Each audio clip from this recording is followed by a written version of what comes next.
प्रथम प्रश्न पत्र जिसका नाम है पाश्चात्य राजनीतिक चिंतन। आज हम इसमें जो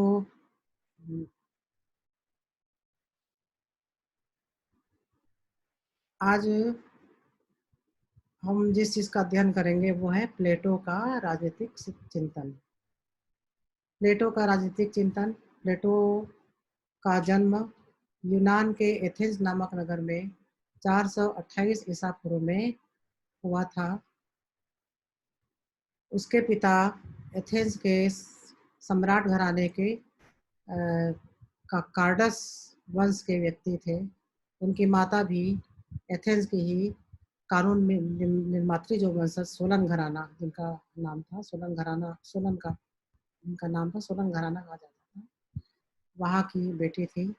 तो इस प्रकार से प्लेटो का पालन पोषण एक अच्छे माहौल में हुआ। एक शिक्षित लोगों के बीच में उनका बचपन बीता। तो स्वाभाविक है कि उनकी चिंतन भी बहुत उदात्त भावना ली हुई थी। और प्लेटो का वास्तविक नाम अरिस्टोक्लिस था। प्लेटो दिखने में बहुत खूबसूरत था। उसके चौड़े कंधे, उच्च ललाट और उसका जो शारीरिक गठन था वो बहुत खूबसूरत था। और चूंकि वो बुद्धिमान था तो इसके इन सारे गुणों से प्रभावित होकर उसके व्यायाम शिक्षक ने उसको प्लेटो नाम दिया और पूरे विश्व में यही प्लेटो नाम से वो विख्यात हुआ।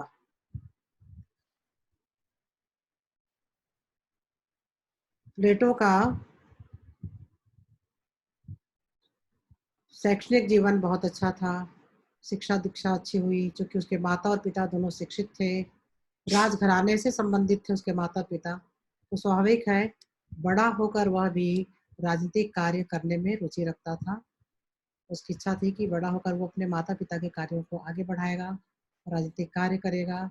एथेंस में जो सम्राट है उसका जो वंशज है या जो उसका राजनीतिक घराना है उसमें वो अपने कार्यों का योगदान देगा।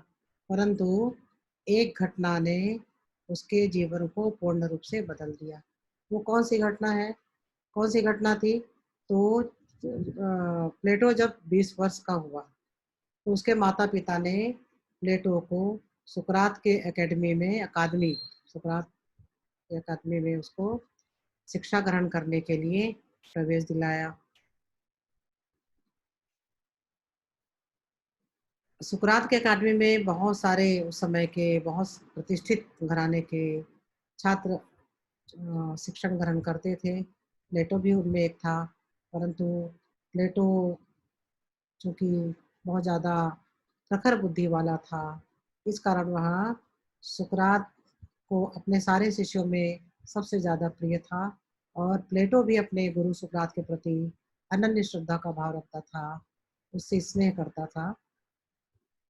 एक घटना घटी वहाँ उस समय तत्कालीन समय में वहाँ का जो सम्राट था यूनान का सम्राट था तो उसने सुकरात को मृत्यु दंड दे दिया। अब यहाँ पर प्रश्न ये उठता है कि सुकरात को मृत्यु दंड क्यों मिला? सुकरात को मृत्यु दंड उनके सत्य बोलने के कारण मिला। सुकरात एक देशभक्त व्यक्ति था। वो भी एक उच्च कोटि का दार्शनिक था। वो जानता था कि वहाँ का जो राजा निरंकुश है, वहाँ का जो भी शासक था वो निरंकुश है और वो केवल अपने स्वार्थ की बात करता है। वो देश के हित और जनता के हित में कोई भी बात नहीं करता क्योंकि उस समय की जनता भोली भाली थी, अशिक्षित थी। क्योंकि सुकरात शिक्षित व्यक्ति था, उच्च कोटि का विद्वान था, तो वो जानता था कि वर्तमान समय का जो शासक है, तत्कालीन शासक है, वो वही बात करता है, वही नियम बनाता है जनता के लिए, जो जनता के हित में नहीं बल्कि वो स्वयं उसको सत्ता प्राप्त करने के लिए है या सत्ता में उसको बनाए रखने के लिए ज़रूरी था। और जनता दुखी रहती थी, परेशान रहती थी, आक्रोशित रहती थी, परंतु उस समय जनता को ये नहीं मालूम था कि शासक ने जो नियम बनाए हैं, उनका पालन क्यों करना चाहिए, क्यों उसका विरोध नहीं करना चाहिए। क्योंकि जनता भी ये मानती थी, चूँकि शिक्षा थी जनता में, जनता ये मानती थी कि राजा ईश्वर का भेजा गया प्रतिनिधि है या राजा ईश्वर का ही रूप है। राजा का या शासक का जो कहना नहीं मानेगा, वो ईश्वर के प्रति अन्याय करेगा, इस प्रकार की धारणा वहाँ नागरिकों में या जनता में थी। परंतु सुकरात समझता था कि ऐसी कोई भी दशा या दिशा नहीं है और जनता के विरोध नहीं करने का कारण भी सुकरात जानता था। अब उस शासक की बातों को जनता के बीच में प्रचार करना सुकरात का काम था।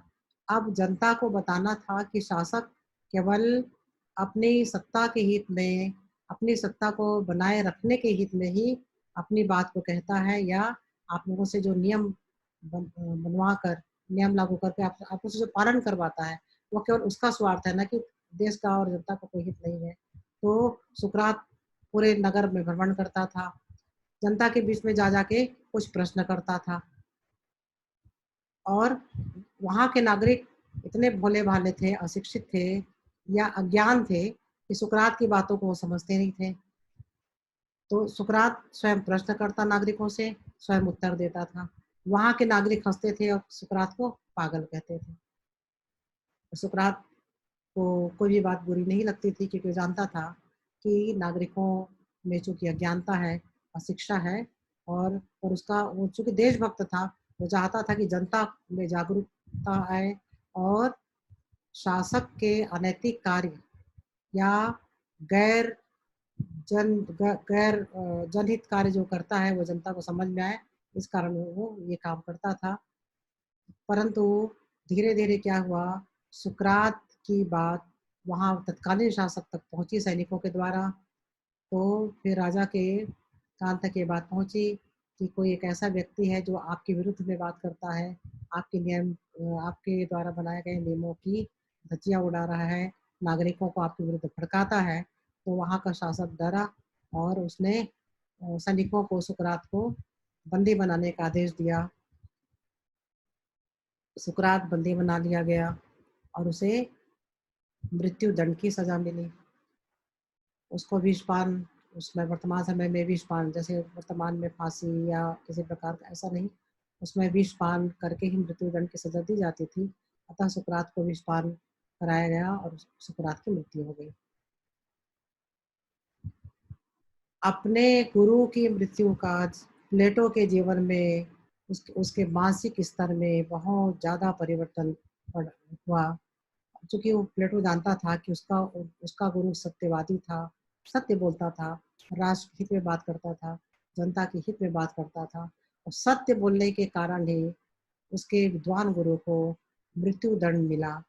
इस बात ने उसके जीवन की रेखा ही बदल दी और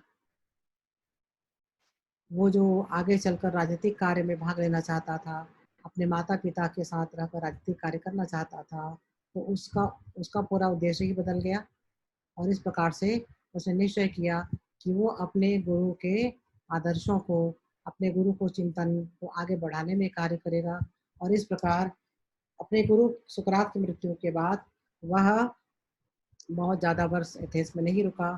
एथेंस से बाहर चला गया वो और इस प्रकार उसने इटली, मिस्र स्पेन और आदि देशों में भ्रमण करने लगा। ऐसा कहा जाता है कुछ विद्वानों के द्वारा कि वह भारत भी आया था और गंगा तट के किनारे तक उसने अपनी यात्रा की थी। उसको बहुत सारे और भी ज्ञान की प्राप्ति हुई। इस बीच में उसने बहुत सारे